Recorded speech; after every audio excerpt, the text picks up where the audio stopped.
Hi guys, good evening and welcome back once again to The Edward. I'm your host Eddie, and in tonight's video I'll be discussing what I thought of last night's episode of the fantasy series His Dark Materials. I'm sorry I'm uploading this a day later. It's been a very hectic past couple days, but before I get to it, of course, as usual with most of my episode reviews, especially shows like His Dark Materials, please be warned this is a spoiler-filled episode review. So if you're not caught up on His Dark Materials by this episode, or the first couple episodes from this season, you might not want to keep watching or listening as I will be discussing spoilers. So, you have been warned. That being said, let's get right back into it.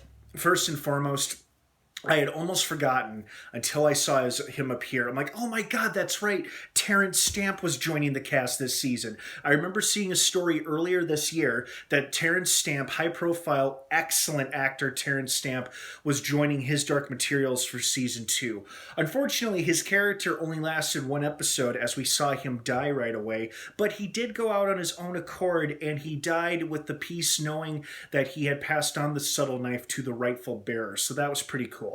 I also liked how he was kind of like Yoda teaching Luke the ways of the Force, but in this case he was teaching Will the ways of the knife, so I thought that was pretty cool. I thought the specters looked great, super creepy.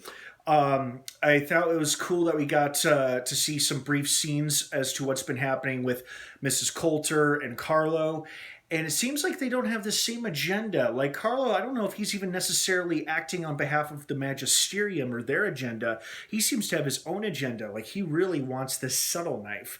Now, could it be for his own sinister purposes, or is he acting on behalf of the Magisterium? We don't know. And at first, I thought he had taken Mrs. Coulter through the window into the 21st century, but it turns out he just took her to the world where the specters are. So yeah, and this knife, I'm assuming, plays a very big part from the books. Again, I'm not familiar with the books, so I think a lot of the fans who are fans of both the books and this show were particularly happy with this episode, so good for them. Not familiar at all, but I do love the idea of a knife that can cut between worlds. That seems pretty badass.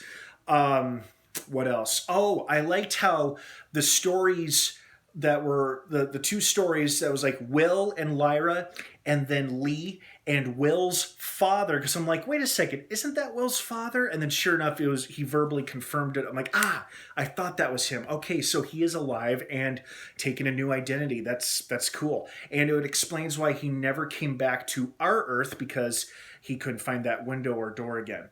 But it's cool how both their stories were mirroring each other, how the two dad-like figures want to protect their respective children by both groups obtaining the knife. And in this case, the kids have the knife and the adults aren't even aware of it. But I do like this new partnership formed between Will's dad and Lee. So I did enjoy those scenes, mostly because I'm just such a Lee fan.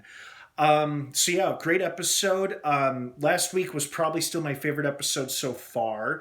I realized with last night's episode, we are halfway through the season, guys. Yikes, we only got 4 episodes left. Oh my god. Wow, where does the time go when you're having fun? Right?